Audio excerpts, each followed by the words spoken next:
Welcome back to the Word in Our Hearts. We're continuing on with Daniel, and Daniel is in the lion's den. It pleased Darius to appoint 120 satraps to rule throughout the kingdom, with 3 administrators over them, one of whom was Daniel. The satraps were made accountable to them so that the king might not suffer loss. Now Daniel so distinguished himself among the administrators and the satraps by his exceptional qualities that the king planned to set him over the whole kingdom. At this, the administrators and the satraps tried to find grounds for charges against Daniel in his conduct of government affairs, but they were unable to do so. They could find no corruption in him because he was trustworthy and neither corrupt nor negligent. Finally, these men said, "We will never find any basis for charges against this man Daniel unless it has something to do with the law of his God." So the administrators and the satraps went as a group to the king and said, "O King Darius, live forever. The royal administrators, prefects, satraps, advisors, and governors have all agreed that the king should issue an edict and enforce the decree that anyone who prays to any god or man during the next 30 days, except to you, O king, shall be thrown into the lion's den. Now, O king, issue the decree and put it in writing, so that it cannot be altered, in accordance with the laws of the Medes and the Persians, which cannot be repealed." So King Darius put the decree in writing. Now when Daniel heard that the decree had been published, he went home to his upstairs room where the windows opened toward Jerusalem. 3 times a day he went down on his knees and prayed, giving thanks to his God, just as he had done before. Then these men went as a group and found Daniel praying and asking God for help. So they went to the king and spoke to him about his royal decree. "Did you not publish a decree that during the next 30 days anyone who prays to any god or man except to you, O king, would be thrown into the lion's den?" The king answered, "The decree stands in accordance with the laws of the Medes and the Persians, which cannot be repealed." Then they said to the king, "Daniel, who is one of the exiles from Judah, pays no attention to you, O king, or to the decree you put in writing. He still prays 3 times a day." When the king heard this, he was greatly distressed. He was determined to rescue Daniel and made every effort until sundown to save him. Then the men went as a group to the king and said to him, "Remember, O king, that according to the law of the Medes and Persians, no decree or edict that the king issues can be changed." So the king gave the order, and they brought Daniel and threw him into the lion's den. The king said to Daniel, "May your God, whom you serve, continually rescue you." A stone was brought and placed over the mouth of the den, and the king sealed it with his own signet ring and with the rings of his nobles, so that Daniel's situation might not be changed. Then the king returned to his palace and spent the night without eating and without any entertainment being brought to him, and he could not sleep. At the first light of dawn the king got up and hurried to the lion's den. When he came near the den, he called to Daniel in an anguished voice, "Daniel, servant of the living God, has your God, whom you serve continually, been able to rescue you from the lions?" Daniel answered, "O king, live forever. My God sent his angel, and he shut the mouths of the lions. They have not hurt me, because I was found innocent in his sight, nor have I ever done any wrong before you, O king." The king was overjoyed and gave orders to lift Daniel out of the den. And when Daniel was lifted from the den, no wound was found on him, because he had trusted in his God. At the king's command, the men who had falsely accused Daniel were brought in and thrown into the lion's den, along with their wives and children. And before they reached the floor of the den, the lions overpowered them and crushed all their bones. Then King Darius wrote to all the peoples, nations, and men of every language throughout the land, "May you prosper greatly. I issue a decree that in every part of my kingdom people must fear and reverence the God of Daniel, for he is the living God and he endures forever. His kingdom will not be destroyed, his dominion will never end. He rescues and he saves. He performs signs and wonders in the heavens and on the earth. He has rescued Daniel from the power of the lions." So Daniel prospered during the reign of Darius and the reign of Cyrus the Persian. Chapter 7. Daniel's Dream of 4 Beasts. In the first year of Belshazzar, king of Babylon, Daniel had a dream, and visions passed through his mind as he was lying on his bed. He wrote down the substance of his dream. Daniel said, "In my vision at night I looked, and there before me were the 4 winds of heaven, turning up the great sea. 4 great beasts, each different from the others, came up out of the sea. The first was like a lion, and it had the wings of an eagle. I watched until its wings were torn off, and it was lifted from the ground so that it stood on 2 feet like a man, and the heart of a man was given to it. And there before me was a second beast which looked like a bear. It was raised up on one of its sides, and it had 3 ribs in its mouth between its teeth. It was told, 'Get up and eat your fill of flesh.' After that I looked, and there before me was another beast, one that looked like a leopard, and on its back it had 4 wings like those of a bird. This beast had 4 heads, and it was given authority to rule. After that, in my vision at night, I looked, and there before me was a 4th beast, terrifying and frightening and very powerful. It had large iron teeth. It crushed and devoured its victims and trampled underfoot whatever was left. It was different from all the former beasts, and it had 10 horns. While I was thinking about the horns, there before me was another horn, a little one, which came up among them, and 3 of the first horns were uprooted before it. This horn had eyes like the eyes of a man, and a mouth that spoke boastfully. As I looked, thrones were set in place, and the Ancient Days took his seat. His clothing was as white as snow. The hair of his head was white like wool. His throne was flaming with fire, and its wheels were all ablaze. A river of fire was flowing, coming out from before him. Thousands upon thousands attended him. 10,000 times 10,000 stood before him. The court was seated, and the books were opened. Then I continued to watch because of the boastful words the horn was speaking. I kept looking until the beast was slain and its body destroyed and thrown into the blazing fire. The other beasts had been stripped of their authority, but were allowed to live for a period of time. In my vision at night I looked, and there before me was one like a son of man, coming with the clouds of heaven. He approached the Ancient of Days and was led into his presence. He was given authority, glory, and sovereign power. All peoples, nations, and men of every language worshipped him.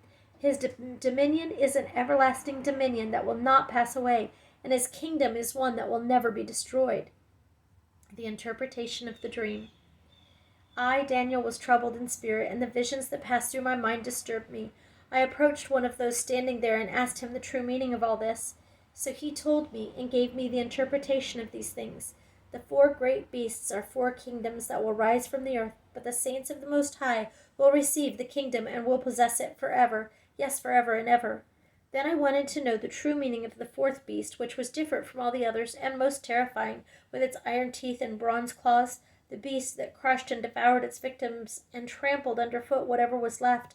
I also wanted to know about the 10 horns on its head, and about the other horn that came up, before which 3 of them fell, the horn that looked more imposing than the others and had the eyes and mouth and spoke boastfully.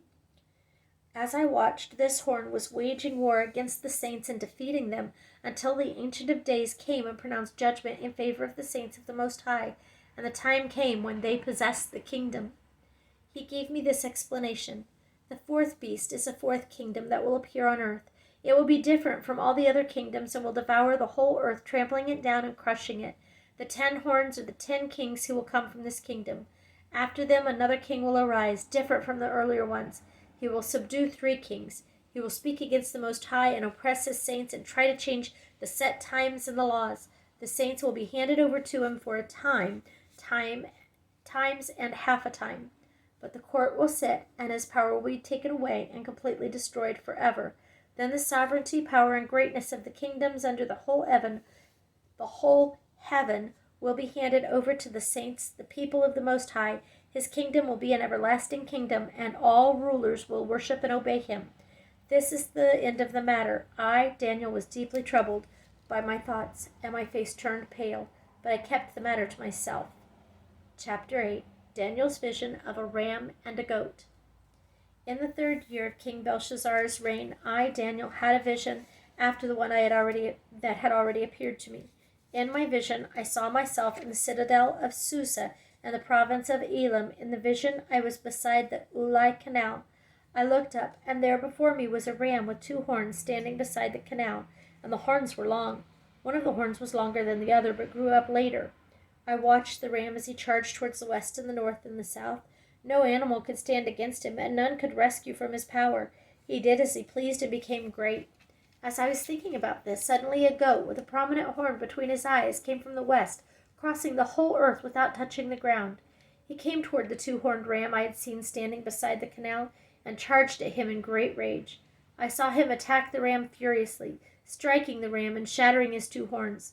The ram was powerless to stand against him. The goat knocked him to the ground and trampled on him, and none could rescue the ram from his power. The goat became very great, but at the height of his power his large horn was broken off, and in its place 4 prominent horns grew up toward the 4 winds of heaven. Out of one of them came another horn, which started small but grew in power to the south. and to the east, and toward the beautiful land. It grew until it reached the host of heavens, and it threw some of the starry host down to the earth and trampled on them. It set itself up to be as great as the prince of the host. It took away the daily sacrifice from him, and the place of his sanctuary was brought low. Because of rebellion, the host of saints and the daily sacrifice were given over to it. It prospered in everything it did, and the truth was thrown to the ground. Then I heard a Holy One speaking, and another Holy One said to him, "How long will it take for the vision to be fulfilled? The vision concerning the daily sacrifice, the rebellion that causes desolation, and the surrender of the sanctuary and of the Most High that will be trampled underfoot?" He said to me, "It will take 2,300 evenings and mornings, then the sanctuary will be reconsecrated." Interpretation of the vision. While I, Daniel, was watching the vision and trying to understand it, there before me stood one who looked like a man. And I heard a man's voice from the Ulai calling, "Gabriel, tell this man the meaning of the vision." As he came near the place where I was standing, I was terrified and fell prostrate. "Son of man," he said to me, "understand that the vision concerns the time of the end." While he was speaking to me, I was in a deep sleep with my face to the ground. Then he touched me and raised me to my feet. He said, "I am going to tell you what will happen later in the time of wrath, because the vision concerns the appointed time of the end. The two-horned ram that you saw represents the kings of Media and Persia. The shaggy goat is the king of Greece, and the large horn between his eyes is the first king. The 4 horns that replaced the one that was broken off represent the 4 kingdoms that will emerge from his nation, but will not have the same power. In the latter part of their reign, when rebels have become completely wicked, a stern-faced king, a master of intrigue, will arise. He will become very strong, but not by his own power. He will cause astounding devastation and will succeed in whatever he does. He will destroy the mighty men and the holy people. He will cause deceit to prosper, and he will consider himself superior. When they feel secure, he will destroy many and take his stand against the Prince of Princes. Yet he will be destroyed, but not by human power. The vision of the evenings and mornings that has been given you is true, but seal up the vision, for it concerns the distant future." I, Daniel, was exhausted and lay ill for several days. Then I got up and went about the king's business. I was appalled by the visions. It was beyond understanding. Chapter 9. Daniel's Prayer. In the first year of Darius, son of Xerxes, a Mede by descent, who was made ruler over the Babylonian kingdom, in the first year of his reign, I, Daniel, understood from the Scriptures, according to the word the Lord had given to Jeremiah the prophet, that desolation of Jerusalem would last 70 years. So I turned to the Lord God and pleaded with him in prayer and petition, in fasting and in sackcloth and ashes. I prayed to the Lord my God and confessed, "O Lord, the great and awesome God, who keeps his covenant of love with all who love him and obey his commands, we have sinned and done wrong. We have been wicked and have rebelled. We have turned away from your commands and laws. We have not listened to your servants, the prophets, who spoke in your name to our kings, our princes, and our fathers, and to all the people of the land. Lord, you are righteous, but this day we are covered with shame, the men of Judah and the people of Jerusalem and all Israel, both near and far, in all the countries where you have scattered us because of our unfaithfulness to you. O Lord, we and our kings, our princes, and our fathers are covered with shame because we have sinned against you. The Lord our God is merciful and forgiving. Even though we have rebelled against him, we have not obeyed the Lord our God or kept the laws he gave us through his servants the prophets. All Israel has transgressed your law and turned away, refusing to obey you.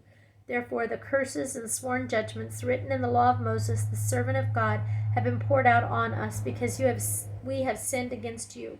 You have fulfilled the words spoken against us and against our rulers by bringing upon us great disaster. Under the whole heaven nothing has ever been done like what has been done to Jerusalem. Just as it is written in the law of Moses, all this disaster has come upon us. Yet we have not sought the favor of the Lord our God by turning from our sins and giving attention to your truth. The Lord did not hesitate to bring the disaster upon us, for the Lord our God is righteous in everything he does, yet we have not obeyed him. Now, O Lord our God, who brought our people out of Egypt with a mighty hand, and who made for yourself a name that endures to this day, we have sinned. We have done wrong. O Lord, in keeping with all your righteous acts, turn away your anger and your wrath from Jerusalem, your city, your holy hill. Our sins and the iniquities of our fathers have made Jerusalem and your people an object of scorn to all those around us. Now, O God, hear the prayers and petitions of your servant. For your sake, O Lord, look with favor on your desolate sanctuary. Give ear, O God, and hear. Open your eyes and see the desolation of the city that bears your name. We do not make requests of you because we are righteous, but because of your great mercy. O Lord, listen. O Lord, forgive. O Lord, hear and act. For your sake, O my God, do not delay, because your city and your people bear your name. The 70 Sevens. While I was speaking and praying, confessing my sin and the sin of my people Israel, and making my request to the Lord my God for his holy hill, while I was still in prayer, Gabriel, the man I had seen in the earlier vision, came to me in swift flight about the time of the evening sacrifice. He instructed me and said to me, Daniel, I have now come to give you insight and understanding. As soon as you began to pray, an answer was given, which I have come to tell you, for you are highly esteemed. Therefore consider the message and understand the vision. 70 sevens are decreed for your people and your holy city, to finish transgression, to put an end to sin, to atone for wickedness, to bring in everlasting righteousness, to seal up vision and prophecy, and to anoint the most holy. Know and understand this. From the issuing of the decree to restore and rebuild Jerusalem, and know and understand this. From the issuing of the decree to restore and rebuild Jerusalem until the Anointed One, the ruler, comes, there will be 7 sevens and 62 sevens. It will be rebuilt with streets and a trench, but in times of trouble. After the 62 sevens, the Anointed One will be cut off and will have nothing. The people of the ruler will destroy the city and the sanctuary. The end will come like a flood. War will continue until the end, and desolations have been decreed. He will confirm a covenant with many for 1 7. In the middle of the 7, he will put an end to sacrifice and offering, and on a wing of the temple he will set up an abomination that causes desolation until the end that is decreed is poured out on him. Chapter 10. Daniel's vision of a man. In the 3rd year of Cyrus, king of Persia, a revelation was given to Daniel, who was called Belteshazzar. Its message was true, and it concerned a great war. The understanding of the message came to him in a vision. At that time I, Daniel, mourned for 3 weeks. I ate no choice food, no meat, no wine touched my lips, and I used no lotions at all until the 3 weeks were over. On the 24th day of the 1st month, as I was standing on the bank of the great river, the Tigris, I looked up, and there stood before me was a man dressed in linen with a belt of the finest gold round his waist. His body was like chrysolite, his face like lightning, his eyes like flaming torches, his arms and legs like the gleam of burnished bronze, and his voice like the sound of a multitude. I, Daniel, was the only one who saw the vision.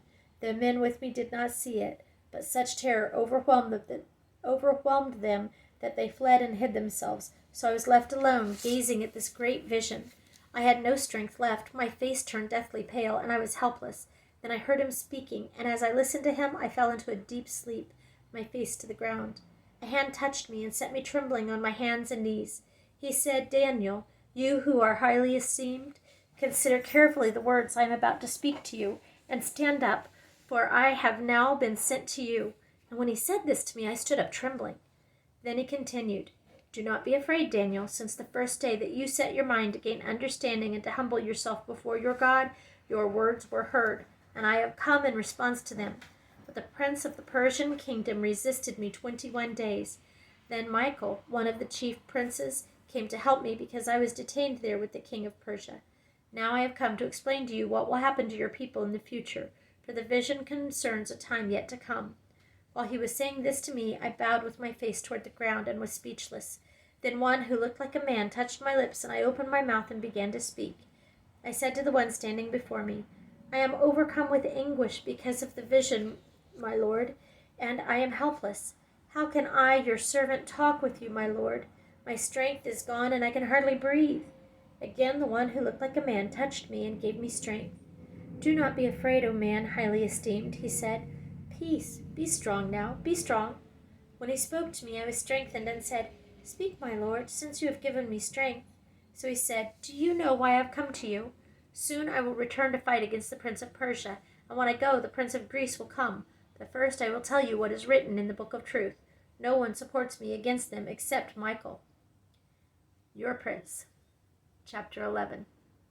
And in the first year of Darius the Mede, I took my stand to support and protect him, the kings of the south and the north. Now then, I tell you the truth. 3 more kings will appear in Persia, and then a 4th, who will be far richer than all the others. When he has gained power by his wealth, he will stir up everyone against the kingdom of Greece. Then a mighty king will appear, who will rule with great power and do as he pleases. After he has appeared, his empire will be broken up and parceled out toward the 4 winds of heaven. It will not go to his descendants, nor will it have the power he exercised, because his empire will be uprooted and given to others. The king of the south will become strong, but one of his commanders will become even stronger than he, and will rule his own kingdom with great power. After some years they will become allies. The daughter of the king of the south will go to the king of the north to make an alliance, but she will not retain her power, and he and his power will not last. In those days she will be handed over, together with her royal escort and her father, and the one who supported her.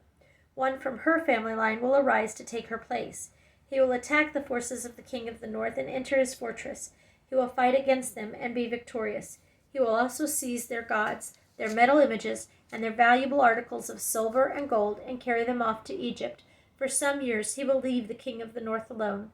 Then the king of the north will invade the realm of the king of the south, but will retreat to his own country. His sons will prepare for war and assemble a great army, which will sweep on like an irresistible flood and carry the battle as far as his fortress. Then the king of the south will march out in a rage and fight against the king of the north, who will raise a large army, but it will be defeated. When the army is carried off, the king of the south will be filled with pride and will slaughter many thousands. Yet he will not remain triumphant. For the king of the north will muster another army larger than the first, and after several years he will advance with a huge army fully equipped. In those times many will rise against the king of the south. The violent men among your own people will rebel in fulfillment of the vision, but without success. Then the king of the north will come and build up siege ramps and will capture a fortified city. The forces of the south will be powerless to resist. Even their best troops will not have the strength to stand. The invader will do as he pleases. No one will be able to stand against him. He will establish himself in the beautiful land and will have the power to destroy it. He will determine to come with the might of his entire kingdom and will make an alliance with the king of the south. And he will give him a daughter in marriage in order to overthrow the kingdom, but his plans will not succeed or help him. Then he will turn his attention to the coastlands and will take many of them, but a commander will put an end to his insolence and will turn his insolence back upon him. After this, he will turn back toward the fortresses of his own country, but will stumble and fall to be seen no more. His successor will send out a tax collector to maintain the royal splendor. In a few years, however, he will be destroyed, yet not in anger or in battle. He will be succeeded by a contemptible person who has not been given the honor of royalty. He will invade the kingdom when its people feel secure, and he will seize it through intrigue. Then an overwhelming army will be swept away before him. Both it and a prince of the covenant will be destroyed. After coming to an agreement with him, he will act deceitfully, and with only a few people he will rise to power. When the richest provinces feel secure, he will invade them and will achieve what neither his fathers nor his forefathers did. He will distribute plunder, loot, and wealth among his followers. He will plot the overthrow of fortresses, but only for a time. With a large army, he will stir up his strength and courage against the king of the south. The king of the south will wage war with a large and very powerful army, but he will not be able to stand because of the plots devised against him. Those who eat from the king's provisions will try to destroy him. His army will be swept away, and many will fall in battle. The 2 kings, with their hearts bent on evil, will sit at the same table and lie to each other, but to no avail, because an end will still come at the appointed time. The king of the north will return to his own country with great wealth, but his heart will be set against the Holy Covenant. He will take action against it and then return to his own country. At the appointed time, he will invade the south again, but this time the outcome will be different from what it was before. Ships of the western coastlands will oppose him, and he will lose heart. Then he will turn back and vent his fury against the Holy Covenant. He will return and show favor to those who forsake the Holy Covenant. His armed forces will rise up to desecrate the temple fortresses and will abolish the daily sacrifice. Then they will set up the abomination that causes desolation. With flattery he will corrupt those who have violated the covenant, but the people who know their God will firmly resist him. Those who are wise will instruct many, Though for a time they will fall by the sword or be burned or captured or plundered. When they fall, they will receive a little help, and many who are not sincere will join them. Some of the wise will stumble, so that they may be refined, purified, and made spotless until the time of the end, for it will still come at the appointed time. The king who exalts himself. The king will do as he pleases. He will exalt and magnify himself above every god, and will say unheard of things against the God of gods. He will be successful until the time of wrath is completed, for what has been determined must take place. He will show no regard for the gods of his fathers, or for the one desired of women, or by women, nor will he regard any god, but will exalt himself above them all. Instead of them he will honor a god of fortresses, a god unknown to his fathers. He will honor with gold and silver, with precious stones and costly gifts. He will attack the mighty fortresses with the help of a foreign god, and will greatly honor those who acknowledge him. He will make them rulers over many people, and will distribute the land at a price. At the end of the time, the king of the south will engage him in battle, and the king of the north will storm out against him with chariots and cavalry and a great fleet of ships. He will invade many countries and sweep through them like a flood. He will also invade the beautiful land. Many countries will fall, but Edom, Moab, and the leaders of Ammon will be delivered from his hand. He will extend his power over many countries. Egypt will not escape. He will gain control of the treasures of gold and silver and all the riches of Egypt, with the Libyans and Nubians in submission. But reports from the east and the north will alarm him, and he will set out in a great rage to destroy and annihilate many. He will pitch his royal tents between the seas at the beautiful holy mountain, yet he will come to his end, and no one will help him. Thank you for listening.